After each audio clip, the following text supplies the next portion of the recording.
لیکن کچھ شکایت نہیں.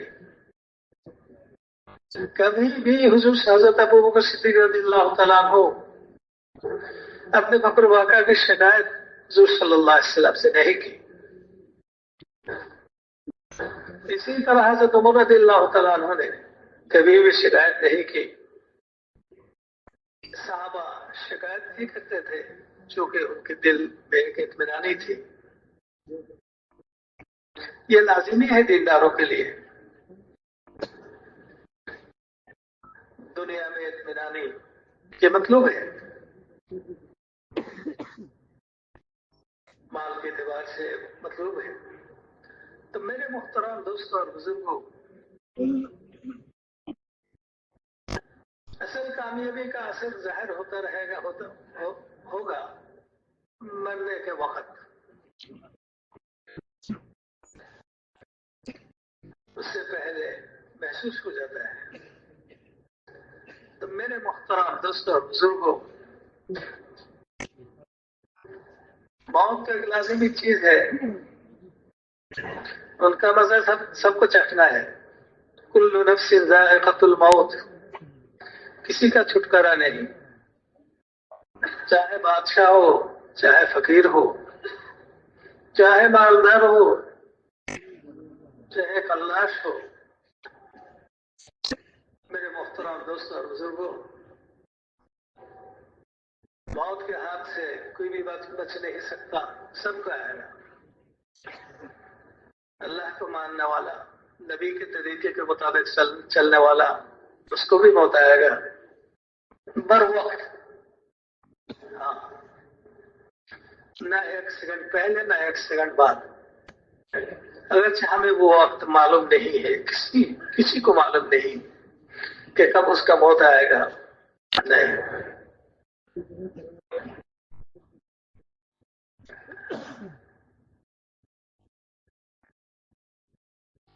اور موت کے فرشتے کا آنا جو ہے وہ اللہ کی طرف سے وہ پہنچ جائے گا. اس کے آنے نہ آنے میں ہمارے اختیار کا کوئی مسئلہ نہیں. ہم اگر چاہیں گے تو آئے گا، نہیں چاہیں گے نہیں آئے گا. دنیا میں ایک ہی بندے تھے جس سے فرشتے اجازت مانگی تھی، وہ ہمارے نبی جناب محمد رسول اللہ صلی اللہ علیہ وسلم ہے. ملک الموت کے ساتھ حضرت جبریل امین تشریف لائے. جبریل امین کے ساتھ تو ایک قسم کا تعارف تھا، آنا جانا تھا، لیکن ملک الموت کو نبی نے کبھی نہیں دیکھا تھا. جبریل امین نے سلام عرض کیا کہ یا رسول اللہ،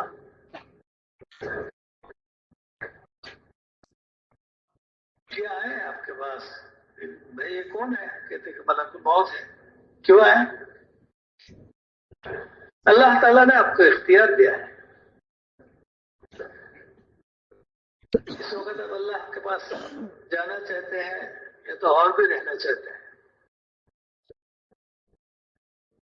تو حضور صلی اللہ علیہ وسلم نے حضرت جبریل امین کی طرف دیکھا، وہ ایک کوئی مشورہ طلب کر رہا ہے ان کی رائے معلوم کرنے کے لیے.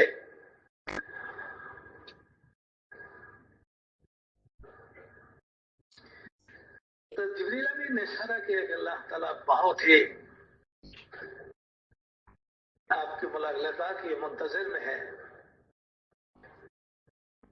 تو حضور صلی اللہ علیہ وسلم تیار ہو گئے. یہ شرف اور کسی کو حاصل نہیں ہوگا، نہ اس سے پہلے ہوا نہ اس بعد میں ہوگا. یہ صرف حضور صلی اللہ علیہ وسلم کے لیے ایک شرف تھا.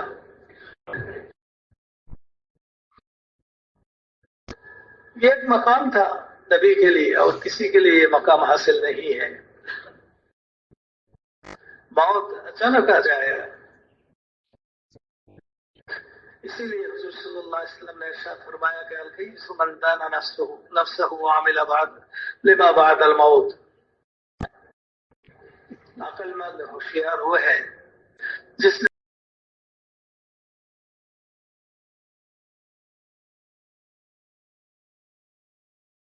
اپنے آپ کو کنٹرول میں رکھا کنٹرول میں کیسے رکھتے ہیں؟ گاڑی کے لیے بریک ہوتے ہیں جس سے کنٹرول کرتے ہیں چلانے والا. ہم اپنے نفس کو کنٹرول کیسے کریں؟ کہتے کہ سنت شریعت کے دائرہ جو ہے اس میں ڈال دو. اپنے لیے فیصلہ کر لو. کروں گا وہ جس کی اجازت شریعت کی طرف سے ہے. کروں گا اس طرح جس طرح نبی صلی اللہ علیہ وسلم نے کیا ہے. شریعت نے جس کی اجازت نہیں دی میں ان کو ہرگز نہیں کروں گا. نبی کے طریقے کے خلاف کوئی کام نہیں کروں گا. تو آٹومیٹکلی یہ نفس جو ہے قابو میں آ جائے گا, کنٹرول میں آ جائے گا. چونکہ نفس امارہ جو ہے کسی سے ڈرتے نہیں, صرف اللہ کے حکم اور نبی کے طریقے سے ڈرتے ہیں. اس کا وہاں نہیں چلتا, نفس امارہ کا وہاں نہیں چلتا اور بالکل نرم پڑ جاتا ہے. اس لیے میرے محترم دوستوں اور بزرگوں, ہم سب کو عزم کر رہا ہے کہ سنت اور شریعت کے خلاف کوئی کام نہیں کریں گے.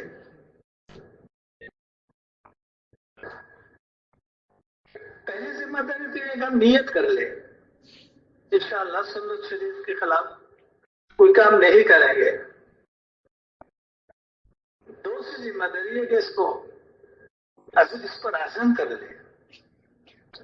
جب بندہ کوئی کسی بات کا عزم کرتا ہے تو اس بات کو پورا کرنے کے لیے اللہ کی طرف سے جتنے مدد ملنا چاہیے وہ مدد اللہ تعالی کرتے ہیں, مل جاتا ہے اس کو. فرماتے ہیں کہ بھائی عزم کا فتوکل علی اللہ, جب تم نے عزم کیا تو اللہ پر بھروسہ کرو, یعنی اس کو پورا کرنے کے لیے اللہ کی طرف سے جو مدد ملنی چاہیے وہ مل جائے گا. میرے محترم دوست اور بزرگوں, کسی بھی عمل پر اترانا نہیں, کیونکہ کوئی بھی بندہ چھوٹی سے چھوٹی کوئی نیک عمل کر نہیں سکتا اللہ تعالیٰ اگر آسان نہ کر دے, اللہ کی طرف سے توفیق نہ ہو. ہاں, حتیٰ کہ ایک دفعہ لا الہ الا اللہ پڑھ نہیں سکتا جب تک کہ اللہ تعالیٰ کی طرف سے توفیق نہ ہو. اسی لیے لا حول ولا قوت الا باللہ اس کو کثرت سے پڑھنے کے بارے میں کہا جاتا ہے. اس کا معنی ہے لا حول ولا قوت الا باللہ کا معنی ہے لا حول عن الطاعت عن المعصیت ولا قوت علی الطاعت الا باللہ. نہ تو مجھ میں گناہ سے پھر بچنے کی کوئی طاقت ہے, نہ کوئی نیک کام کرنے کا کوئی طاقت ہے, سوائے اللہ کے توفیق کے. اللہ تعالیٰ نے اگر توفیق دے دی تو ہم کر سکتے ہیں, اور نہیں دیا تو ہم نہیں کر سکتے ہیں. اس لیے میرے محترم دوست اور بزرگوں, جب بندہ کسی عمل کے لیے نیت کرتا ہے تو ایک نیکی اس کو ملتا ہے, پھر جب عزم کرتا ہے تو اس کو پورا کرنے کے لیے اللہ کی طرف سے جتنا مدد ملنا چاہیے اللہ تعالیٰ وہ اس کا مستحق ہو جاتا ہے. ملتے ہیں. اللہ کی مدد کے بغیر ہم کچھ بھی نہیں کر سکتے. اللہ کی مدد کی امید کرنا یہ بھی ایمان کی ایک علامت ہے. ایمان کی ایک علامت ہے اللہ کی مدد کی امید میں ہو. تو میرے محترم دوست اور بزرگوں, عقل مند وہ ہے جو اپنے نفس کو کنٹرول میں رکھے. نفس کنٹرول میں کیسا ہوتا ہے؟ جبکہ سنت اور شریعت کے مطابق زندگی گزارنے کا عزم ہوتا ہے. ہاں, بس میں نے تو یہی کرنا ہے جس کو شریعت نے حکم دی ہے, کرنے کی اجازت دی ہے, اگر کروں گا اس طرح جس طرح نبی نے کیا ہے تو میرے محترم دوستوں اور بزرگوں اس سے نفس بھی قابو میں رہے گا اور شیطان سے بھی حفاظت ہوگی. جیسا کہ شیطان حضور صلی اللہ علیہ وسلم سے ڈرتے تھے اسی طرح حضور صلی اللہ علیہ وسلم کے طریقے سے بھی ڈرتے ہیں. طریقہ اگر نہ ہو تو اس کا کوئی ڈر نہیں ہے اور ڈرتے نہیں. جیسے کہ نماز کے جماعت میں کھڑے ہونے کے طریقے یہ کہ مل مل کے کھڑا ہو جائے, مل مل کے کھڑا ہو جائے. اگر بیچ میں جگہ خالی ہو تو وہاں شیطان پوچھتا ہے کیوں؟ تو نبی کے طریقے کے خلاف انہوں نے نماز شروع کر دیا. نبی کے طریقے کے خلاف کھڑا ہوا, بیچ میں جگہ چھوڑ دیا. ہاں, جہاں نبی کے طریقے کے خلاف ہوگا وہی شیطان کے لیے گنجائش حاصل ہو جائے گا, گنجائش ملے گا. اگر گنجائش ملے تو وہ دھوکہ دیتا رہے گا. تو میرے محترم دوستوں اور بزرگوں, جہاں سنت کی پابندی ہو وہاں شیطان کے لیے کوئی جگہ نہیں ہوتا. جیسے کہ کوئی آدمی باہر سے اپنا گھر جا رہا ہے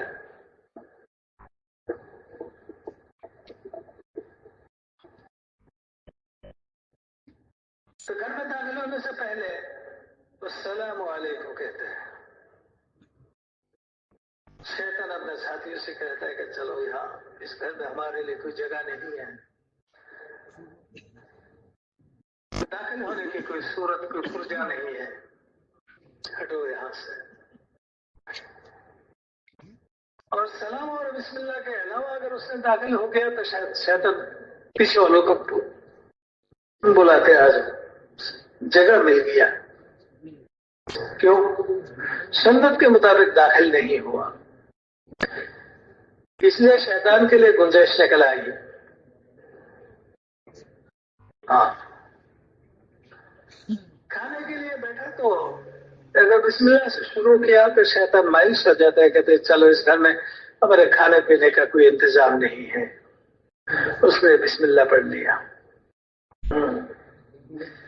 اگر بسم اللہ کے بغیر کھانا شروع کیا تو شیطان ساتھ ساتھ اس کے ساتھ ساتھ کھانے میں لگ جاتا ہے. جو آدمی شیطان کو ساتھ لے کے گھر میں داخل ہوتا ہے اور شیطان کے ساتھ لے کر کھانا کھاتا ہے, یہاں تک کہ بیوی کے پاس گیا اور وہاں بھی اس نے بسم اللہ نہیں پڑھی تو شیطان اس میں شریک ہو جاتا ہے. کیا وہ بندہ آہستہ آہستہ باعزت مستوی بن جائے گا, امام ابو حنیفہ بنے گا, صحابی بن جائے گا. شیطان میں اور اس میں کوئی فرق نہیں ہوگا, وہ ہمیشہ شیطان کے چنگل میں رہے گا. شیطان اس کو جس طرح چاہے گا اسی طرح استعمال کرے گا.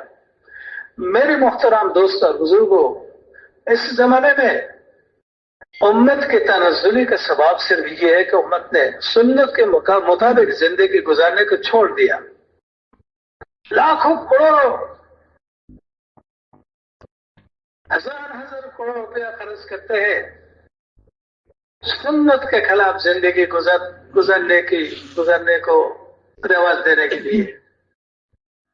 لباس سنت کے خلاف ہو, چال چلن سنت کے خلاف ہو, کھانے پینے کا طریقہ سنت کے خلاف ہو, بیاہ شادی سنت کے خلاف ہو. اس لیے میرے محترم دوستوں بزرگوں, امت مسلمہ نصرت الہی اور مدد الہی سے محروم ہو گیا. کسی زمانہ میں بھی, حتیٰ کہ حضور صلی اللہ علیہ وسلم کے موجودگی میں جو کفار سے مقابلہ ہوتا تھا نہ تو تلوار کے زور سے,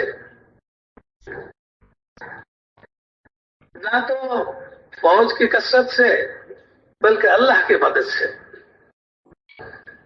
اسی بات کو حضور صلی اللہ علیہ وسلم نے اظہار فرمایا.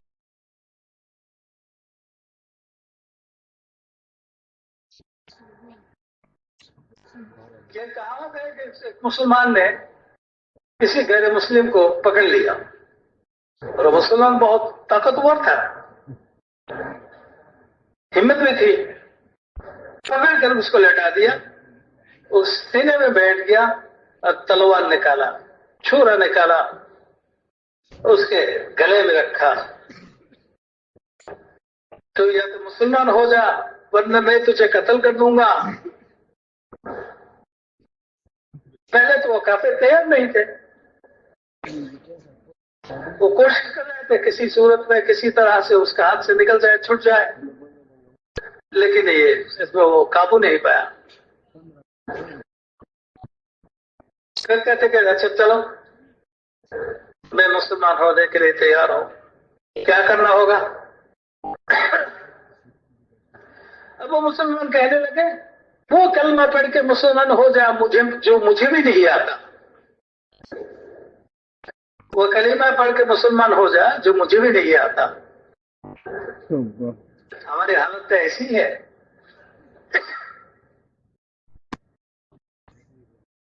اخلاق کو اچھا بنانے کی ضرورت محسوس ہے، نیت بھی ہے، لیکن پتہ نہیں کہ حضور صلی اللہ علیہ وسلم کے اخلاق کیا تھے،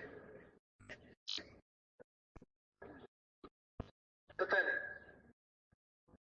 جیسے کہ روزانہ ہم جب گشت میں جاتے ہیں، مغرب کے بعد بیان ہوتا ہے 6 روزہ میں، چلے میں، 3 چلے میں، سال میں، روزانہ بیان کرتے ہیں، بیان سنتے ہیں۔ جس کو قرآن کریم کا پڑھنا آتا ہے وہ روزانہ پڑھے، جس کو نہیں آتا ہے وہ سیکھ لے۔ 20 سال سے یہی کہے جا رہے ہیں اور یہی سنتے جا رہے ہیں، لیکن اب تک یہ الف حرف کیا ہے اس کو بھی نہیں سیکھا۔ یہی کمی ہے، ہم بول تو لیتے ہیں لیکن اپنا کوئی خیال نہیں رہتا،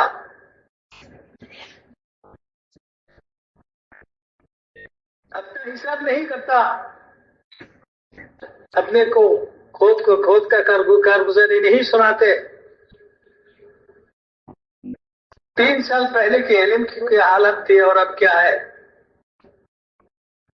10 سال پہلے کیا کیا جانتے تھے اور 10 سال پورا ہو گیا تبلیغ میں لگنے کے بعد، تو اب کتنا کچھ حاصل کیا، کتنا کچھ سیکھا، ہم جانتے نہیں ہیں۔ حالانکہ حساب کرنا ہے، جو دنیا میں اپنا حساب کرتا رہے گا آخرت میں اس کا حساب آسان ہو جائے گا۔ اس لیے میرے محترم دوستوں اور بزرگوں، اندھے کی طرح اس کام میں نہ لگے، بلکہ اپنے کو دیکھ کر تبلیغ میں لگے کہ مجھ میں کتنا کمی ہے، کس چیز کی کمی ہے، اس کو پورا کرنے کی کوشش ہو۔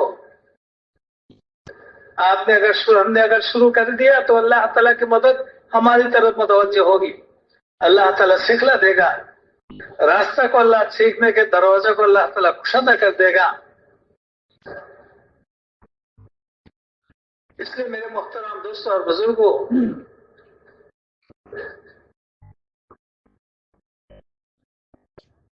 دین سیکھنا ہے۔ دین اگر اپنے اندر ہو تو تبھی تو دین کی تبلیغ کر سکتے ہیں، اگر نہ ہو تو جہالت کے ساتھ تبلیغ نہیں ہوتے۔ ہر نبی کو اللہ تعالیٰ نے آسمان سے علم دیتے تھے، ہر نبی کو، جہالت کے ساتھ تبلیغ نہیں ہوتی۔ اس لیے میرے محترم دوستوں اور بزرگوں، ہماری محنت میں علم اور ذکر بہت ہی ضروری ایک نمبر ہے۔ علم سے جہالت کا ختم کرنا ہے اور ذکر سے غفلت کو ختم کرنا ہے، اور وہ غفلت بہت بڑا گناہ ہے، بہت بڑا گناہ ہے اس امت کے لیے۔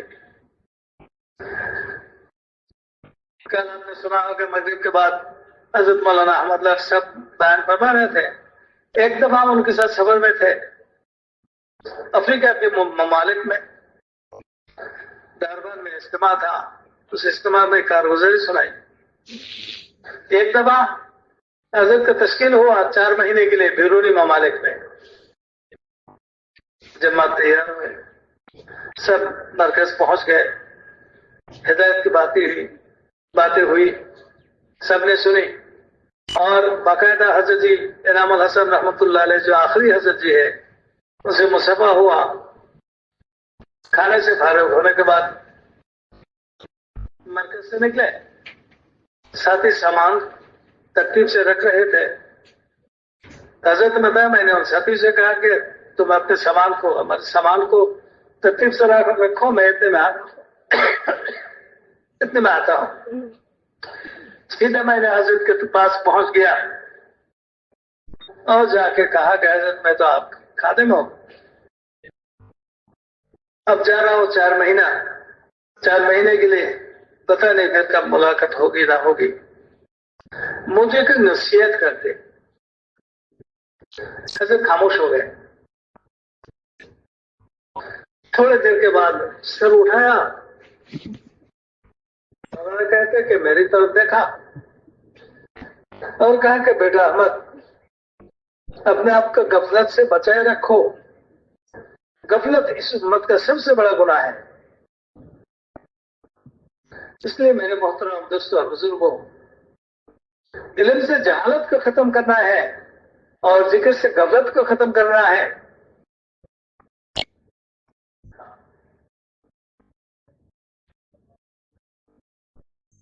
ذکر شروع کرنا ہے ادعیہ مسنونہ سے۔ یہ بندے کی حفاظت کا ایک دائرہ ہے، جو بندہ اس کے اہتمام کرتا ہے اللہ تعالیٰ اس کو حفاظت کرتے ہیں۔ ہاں، جیسے کہ واش روم میں جانے سے پہلے ایک دعا ہے، نکلنے کے بعد ایک دعا ہے، جو دعا پڑھ کر واش روم میں داخل ہوتا ہے اس کا سطر شیطان کی نظر سے اجالا رہتا ہے، وہ دیکھ نہیں پاتا، ورنہ حدیث میں آتا ہے کہ شیطان اس کے شرمگاہ سے کھیلتا ہے۔ حفاظت ہے دعا، اللہم انی اعوذ بک من الخبث والخبائث، دعا بھی ہے، طریقہ بھی ہے۔ بائیں طرف سے داخل ہو اور کپڑا اٹھاؤ جتنی کی ضرورت ہو، ضرورت سے زیادہ نہیں۔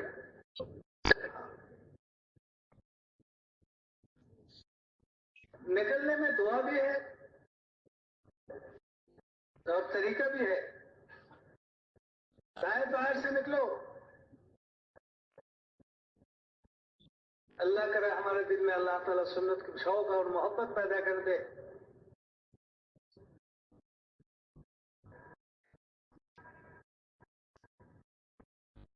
پڑھنے کے زمانہ میں اپنے ملک میں ایک مدرسے میں پڑھ رہا تھا، وہاں ایک استاد تھے مولانا شفیع اللہ صاحب رحمۃ اللہ علیہ، دیوبند سے فارغ تھے۔ فارغ ہونے کے بعد اس مدرسے میں آ گیا، حالانکہ اس مدرسے سے ان کا گھر بہت دور ہے، یہی سے شروع کیا اور یہی کے ختم کیا، دوسرے مدرسے میں کبھی نہیں گیا۔ کوئی دشمن بھی کہہ نہیں سکتا کہ میں نے حضرت کو ایک مستحب چھوڑتا ہوا دیکھا، نہیں، کبھی نہیں۔ اتنے سنت اور مستحب کے پابند تھے۔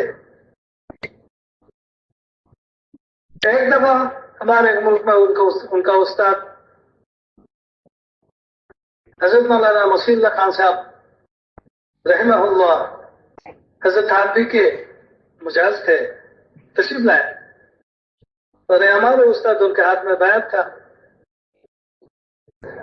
تو گئے وہاں سے اپنے شیخ سے ملنے کے لیے۔ ایک ہفتہ ان کی صحبت میں گزرے، پھر آ گیا مدرسے میں۔ تو بہت پرانا استاد تھے، اکثر استاد وہاں کے اکثر استاد ان کے شاگرد تھے، سب ملنے کے لیے آئے۔ ہم تلاوت جو تھے اساتذہ کے پیچھے، اور جب کے سب ملنے کے لیے آئے تو حضرت کہہ رہے کہ الحمدللہ الحمدللہ الحمدللہ، گویا کہ دیوانہ ہو گیا۔ جو عمر کے اعتبار سے حضرت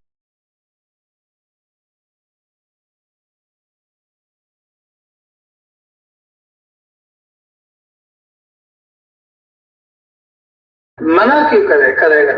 تو میرے محترم دوستوں اور بزرگوں، اس وقت جو رکاوٹ پیدا ہوتی ہے، اس کی وجہ صرف اس کے سبب کوئی نہیں ہے، صرف میں ہی اس کا سبب ہوں۔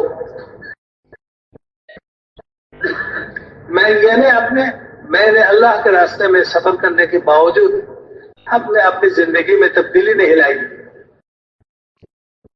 یہ قصوری ہے، ہم نے اپنی زندگی میں تبدیلی نہیں لائی۔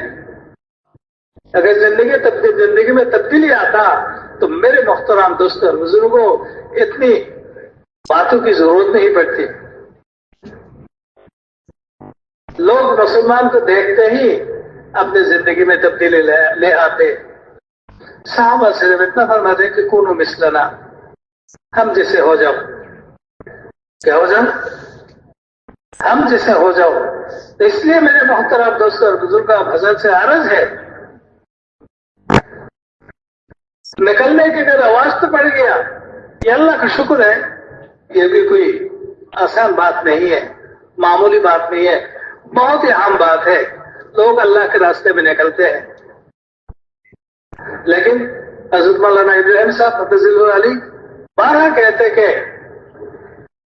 خروج برائے خروج نہیں ہے، یعنی صرف نکلنے کے لیے نکلنا نہیں ہے، بلکہ اعمال کے ساتھ، اعمال کی پابندی کے ساتھ، اعمال کے پابندی کے ساتھ اللہ تعالیٰ کی طرف سے رجوع ہونے کے ساتھ، سنت کے اتباع کے ساتھ نکلنا ہو۔ جہاں جو عمل ہے اس عمل کو پورا کرتا ہوا ہم چلے، پورا کرتا ہوا چلے، اور اس میں مدد لینے کے لیے صبح شام کی تسبیحات پورا کرے، پھر سنتوں پر چلنے کا دروازہ کھل جائے گا، دل میں شوق اور رغبت پیدا ہوگی۔ ہاں، صبح شام کی تسبیحات کی پابندی ہو، 150 اوابین کی پابندی ہو، تہجد اگر ممکن ہو تو آخری رات میں پڑھیں، اگر اس کا یقین نہ ہو تو شروع رات میں پڑھ لیں۔ انفراد عمل کی پابندی اس بندوں کی محنت میں قوت پیدا کرتی ہے، ہاں قوت پیدا کرتی ہے، یقین میں بھی قوت ہوتی ہے، اعمال میں بھی قوت ملتی ہے۔ اگر یقین میں قوت ہو تو اس سیاست دوسرے کو دل میں پڑے گا، چونکہ یقین کا جگہ ہے دل، جو دل سے نکلتا ہے وہ دل کو پہنچتا ہے، جو دل سے نکلتا ہے وہ دوسرے کے دل تک پہنچتا ہے۔ میرے محترم دوستوں اور بزرگوں، یقین پیدا ہوگا، اعمال کے ساتھ ہم اگر اپنے وقت کو پورا کیا تو یقین پیدا ہوگا۔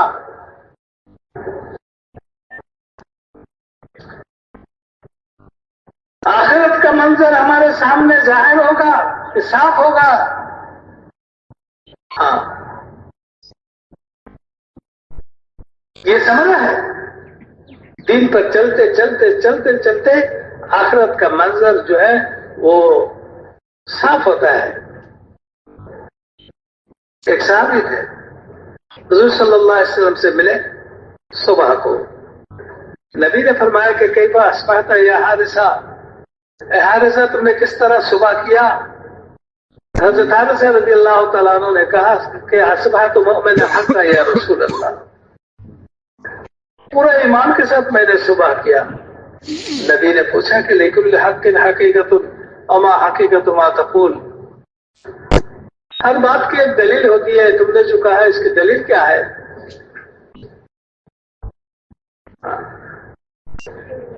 تو دلیل کے طور پر حضرت حارثہ رضی اللہ تعالیٰ عنہ نے یا تو حضرت عثمان رضی اللہ تعالیٰ عنہ نے عمل پیش کیا۔ کیا پیش کیا؟ عمل پیش کیا۔ ازمعت نہاری واسحرت لیالی، اے اللہ کے رسول میں پورا دن روزہ رکھتا ہوں اور پورے رات نفل میں گزرتا ہوں، نمازوں میں گزرتا ہوں۔ کأنی انظر الی عرش الرحمن بارزا، اس وقت گویا کہ اللہ کا عرش میرے سامنے کھلا ہوا ہے۔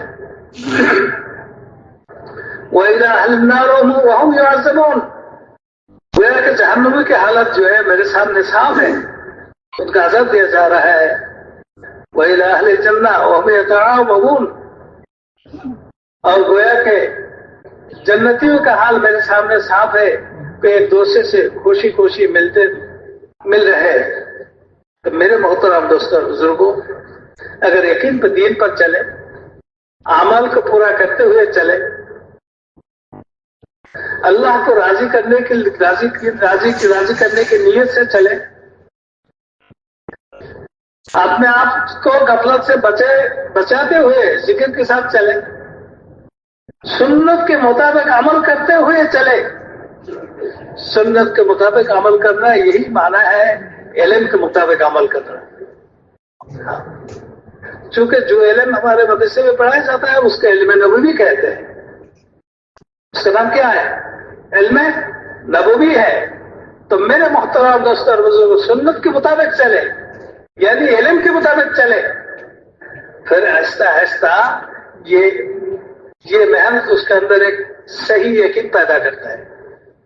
جب صحیح یقین پیدا ہوتا ہے تو اس کے بعد جو وہ دوسروں کو بتائے گا، دعوت دے گا، اس کے دل سے یہ بات نکلے گی اور اس کے دل پر جا کر اثر کرے گا. ہاں. تو میرے محترم دوستوں اور بزرگوں، یہ طریقہ ہے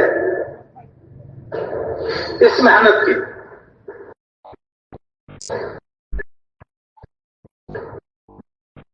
اور اس محنت میں چلنے کے لیے کوئی رکاوٹ نہیں ہونی چاہیے. رکاوٹ کی کیا وجہ ہے؟ دنیا میں جتنے چیزوں کی ضرورت ہے اس کو تو اللہ تعالیٰ نے ذمہ داری لی ہے. میرے ذمہ داری مستقل طور پر، میرے بیوی کی ذمہ داری مستقل طور پر. اس کو سمجھائیں اس بات پر کہ دیکھو ذمہ دار اللہ تعالیٰ ہے، اللہ کی طرف متوجہ رہو. اس کے لیے گھر میں دینی ماحول پیدا کرنے کے لیے تعلیم کا حلقہ شروع کر دو. دینی ماحول پیدا ہو جائے گا. حضرت یوسف رحمۃ اللہ علیہ فرمایا کرتے تھے، جس گھر میں تعلیم شروع ہو جاتی ہے، تعلیم شروع ہونے سے پہلے جتنے بددینی جتنے جراثیم اس گھر میں موجود تھے وہ سب نکل جائے گا، اور باہر کے فضا میں جتنے دینی جراثیم ہیں ان کو کھینچ کر گھر میں لائے گا. تعلیم کا حلقہ شروع کر دو، ہر گھر میں ہونا چاہیے تاکہ گھر والوں کا ذہن بنے، بچوں کا ذہن بنے. صحابہ کے گھر والوں میں ذہن بن چکا تھا، بچوں میں ذہن بن چکا تھا. ایک لڑکی، اس کا بابا کا انتقال ہو گیا، گھر میں وہ رو رہے. شروع میں تو اپنے گھر میں بیٹھے رو رہی تھی. میں گھر سے نکل گئی، دور جا کے کہیں رو رہی ہے. رشتے دار نے سمجھا کہ تبدیلی نہیں آئی.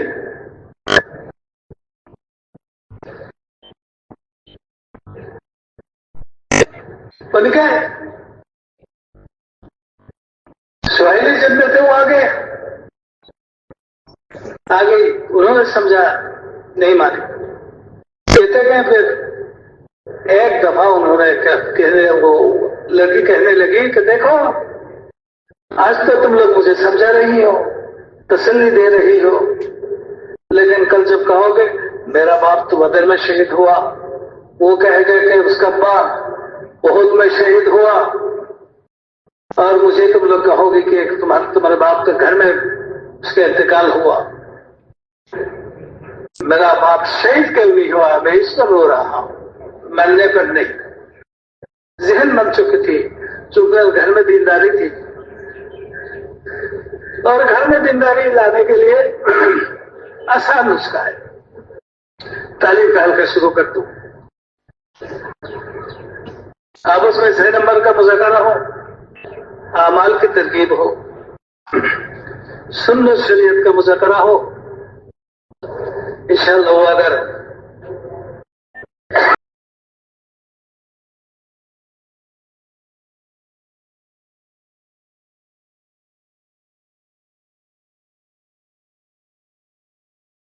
اعمال میں لگ جائے گا، اہتمام سے نماز پڑھنے لگے گی، تو کوئی حاجت ان کا باقی نہیں رہے گا، سب اللہ تعالیٰ پورا کر دے گا. چونکہ حدیث میں آتا ہے ہر نماز کے بعد ایک دعا ضرور قبول ہوتی ہے. یہ مل جائے گی، یہ بات ان کو فضائل کے تعلیم میں یہ بات مل جائے گی. اور یہ بات کس کی ہے؟ نبی کی ہے، آپ اور میرا نہیں ہے، نبی کی بات ہے. ان کا اثر کچھ الگ ہوتا ہے اور ہوتا ہے. اس لیے میرے محترم دوستوں اور بزرگوں، اس محنت میں اپنے گھر والوں کو بھی شامل کر لے. ہاں، اگر موقع ہو تو اصول کے مطابق ان کو ساتھ لے کر بھی ہم نکل سکتے ہیں. اس کے لیے بھی اصول ہے، قوانین ہے. اس کی پابندی بہت ضروری ہے. اس لیے میرے محترم دوستوں اور بزرگوں، اہم چیز یہ ہے کہ ہماری زندگی سنت شریعت پر آ جائے. صرف خروج برائے خروج نہ ہو، بلکہ اعمال کے ساتھ ہو، نبی صلی اللہ علیہ وسلم کے طریقے کے مطابق ہو. پھر جا کے جاندار بنے گا. اللہ تعالیٰ اس کو ضائع نہیں کرے گا. جس کو روز کے ساتھ عمل کی پابندی ہوتی ہے، اللہ کے رضا کے لیے ہوتی ہے، اللہ کے ذکر کے ساتھ ہوتی ہے، نبی کے طریقے کے مطابق ہوتی ہے، دوسرے کو حقوق کا ادائیگی کے ساتھ ہوتی ہے. ساتھی ہے ان کو حقوق ادا کرتا جاؤں، کسی کا حق ضائع نہ کروں.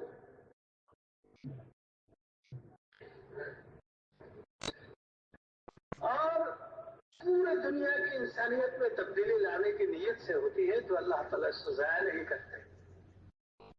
حضور صلی اللہ علیہ وسلم کے مکہ کی 13 سالہ محنت کو اللہ تعالیٰ ضائع نہیں کیا.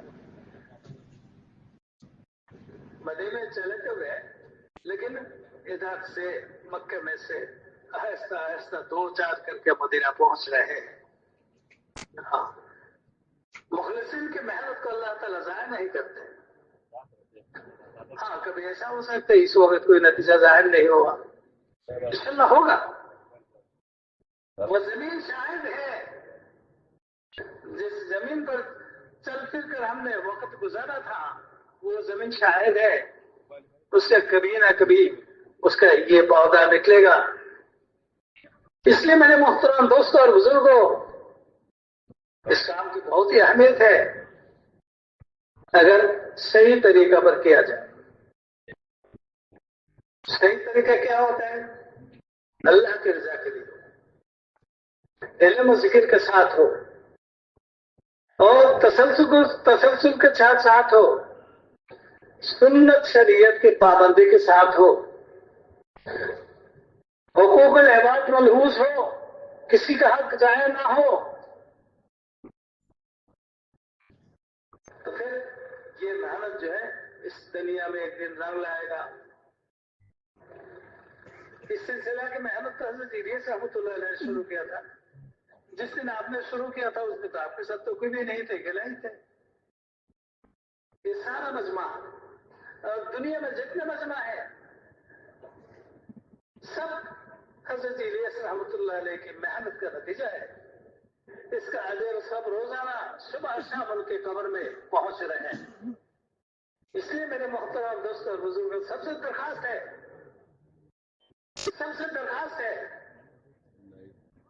اس محنت کا اپنا مقصد بنا لے. اور بہت آسان ہے. حاجی عبداللہ صاحب رحمۃ اللہ علیہ کہ تو آسان ہے، سب اس کو کر سکتے ہیں. جوان بھی کر سکتے ہیں، بوڑھا بھی کر سکتے ہیں، پڑھا لکھا وہ بھی کر سکتے ہیں، ان پڑھ بھی کر سکتے ہیں، جس کے پاس مال ہے وہ بھی کر سکتے ہیں، جس کے پاس مال نہیں ہے وہ بھی کر سکتے ہیں، اپاہج بھی کر سکتے ہیں، جو دیکھتے نہیں نابینا ہے وہ بھی کر سکتے ہیں. کیا ہے؟ اللہ کی بڑائی کو پہنچا دینا. ہاں، اس کی کوشش کرو کہ سب کے دل میں اللہ کی بڑائی بیٹھ جائے. جس کے دل میں اللہ کی بڑائی بیٹھ جائے گا تو آگے کا راستہ وہ خود اس کے ایمان کے نور اس آگے کا راستہ کھول دے گا. تو میرے محترم دوستوں بزرگوں، اللہ کی بڑائی کی وجہ سے جو ہے دل میں صفائی پیدا ہوتی ہے، دل صاف ہو جاتا ہے. اور یہ بہت ضروری ہے دل کو صاف کرنا. اللہ تعالیٰ خود فرماتے ہیں کہ اس دن سے ڈرو جس دن تمہارا نہ تو تمہارا مال کوئی کام میں آئے گا نہ اولاد. الا من اتى الله بقلب سلیم، مگر نفع مند وہ آدمی ہے ہوگا جس کے دل صاف ہو. یہ اصل ہے، دل اصل ہے. ہر قسم کے گناہ کے صاف گناہ سے دل صاف ہو، حقوق اللہ کو ضائع کرنے کے گناہ سے صاف ہو، حقوق العباد کو ضائع کرنے کے گناہ سے صاف ہو. حقوق اللہ میں ہزاروں حق ہے اللہ تعالیٰ کے، لیکن سب سے بڑا حق جو ہے وہ پاک ہے. اللہ کو معبود ماننا کہ وہ اکیلا ہے، کوئی شریک نہیں ہے. نماز کی پابندی کرنا، روزے رکھنا، مال ہو تو حج کرنا، مال ہو تو زکات دینا، یہ بنیادی حقوق پانچ ہے. یہ اللہ کے حقوق ہے. اور بھی ہزاروں حقوق ہے اللہ تعالیٰ کے، جس کو جاننے کے لیے ہم علماء کے محتاج ہیں.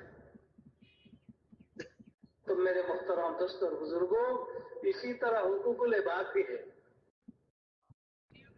اس کے بھی ملوث ضروری ہے. ورنہ دل صاف نہیں ہوگا. نماز کے خوب پابند، روزہ کا بڑا اہتمام،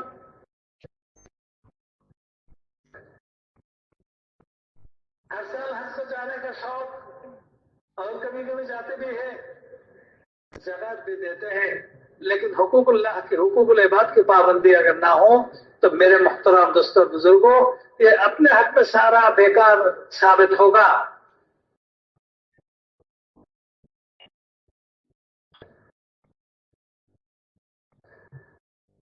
اور جتنے رشتہ ہیں ان کے لیے الگ الگ حقوق ہیں.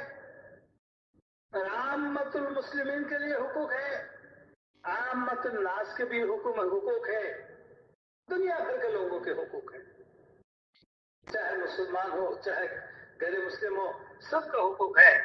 اس کو ادا کرنا ضروری ہے.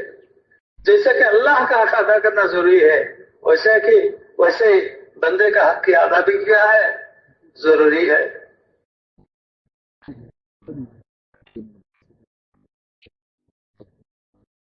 اس سے دل صاف ہوتا ہے. جبکہ ایک دفعہ دل صاف ہو گیا، اب وہ کلمہ توحید، کلمہ طیبہ، اس کی اگر کثرت کرے گا تو نور حاصل ہوگا. نور پر نور اضافہ ہوتا جائے گا. لا الہ الا اللہ، لا الہ الا اللہ، لا الہ الا اللہ. اتنا پڑھو کہ اس کا کوئی حد باقی نہ رہے. بیٹھے بیٹھے، لیٹے لیٹے، چلتے چلتے،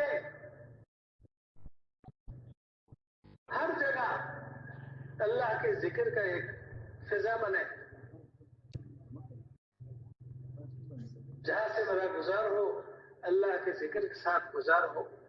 تو میرے محترم دوستوں اور بزرگوں، دل صاف ہو جائے گا اللہ کے بڑائی سے، اور دل نورانی ہو جائے گا ذکر کے کثرت سے. کیا آسان ہے. اللہ کے ذکر کرنے کے لیے کوئی کام کو روکنے کی ضرورت نہیں ہے.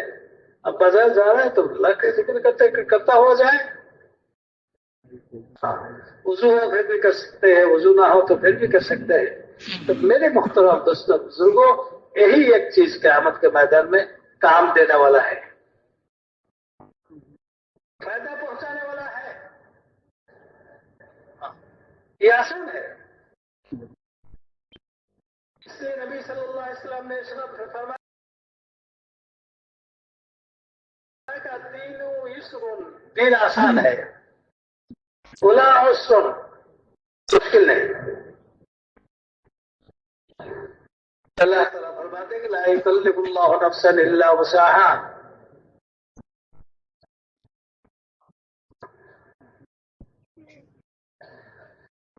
اللہ تعالیٰ نے بندوں کو اس کی وسعت کے مطابق حکم دیا ہے، جو اس کی وسعت میں نہیں ہے ایسا حکم اللہ تعالیٰ نے نہیں دیا۔ اس لیے میرے محترم دوستوں بزرگ، اس کو پہنچانا ہے لوگوں کو، اللہ کی بڑائی کو پہنچانا ہے۔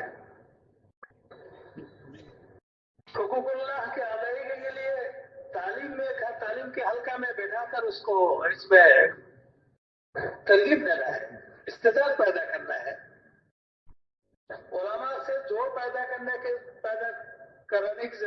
ذریعہ سے حقوق العباد کی، حقوق اللہ کے کتنے قسمیں ہیں اور کس حکم کا کیا حق ہے اس کو سیکھنا ہے۔ یہ آسان ہے، چونکہ پریشانی جو ہے ہم اپنے یقین کے کمزوری کی وجہ سے ہم پریشان ہو گئے۔ کھائے گا کہاں، کھائیں گے کہاں سے، گھر چلے گا کیسے، بچوں کا کیا ہوگا۔ میرے محترم دوستوں بزرگوں، اس کا فیصلہ اللہ تعالیٰ نے کر دیا کہ وہ اللہ کے ذمے میں ہے، اللہ کے کیا ہے، ذمے میں ہے۔ ہاں، دو چار چاہت اگر پرانا ہو تو کیا حرج ہے، تو ختم ہو جائے گا ایک دن، یہ تو ختم ہو جائے گا۔ جو چاہت باقی رہے گی وہ اللہ تعالیٰ خود پورا فرمائے گا، قیامت کے دن پورا فرمائے گا جنت میں۔ جیسے کہ روزہ دار اپنے چاہت کو پورا نہیں کر پاتا،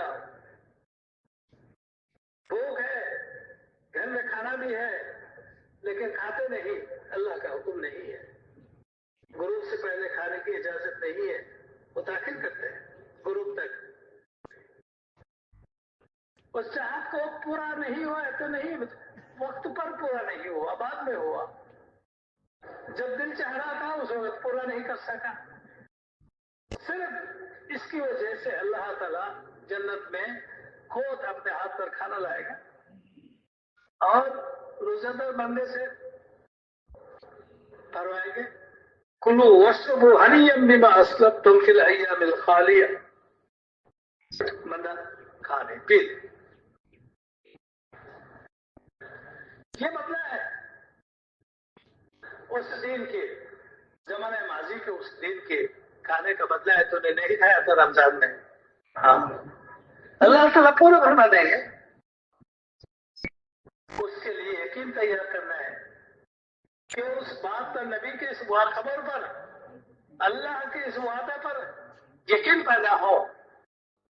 تو میرے محترم دوستوں بزرگوں، اس لیے اس محنت ہے، صرف 40 دن پورا کرنے کے لیے نہیں، 4 مہینہ پورا کرنے کے لیے نہیں، سال پورا کرنے کے لیے نہیں، ملک در ملک سفر کرنے کے لیے نہیں، بلکہ یہ دین ہے اپنے اندر اس کے تمام چھوٹے بڑے جتنے احکامات ہیں سب کو حضور صلی اللہ علیہ وسلم کے طریقے کے مطابق پورا کرنا، اور پورے امت میں چل پھر کر اس کو پورا کرنے کی استعداد بھی پیدا کرنا، ترغیب بھی دینا، استعداد بھی پیدا کرنا اور اس پر اٹھانا۔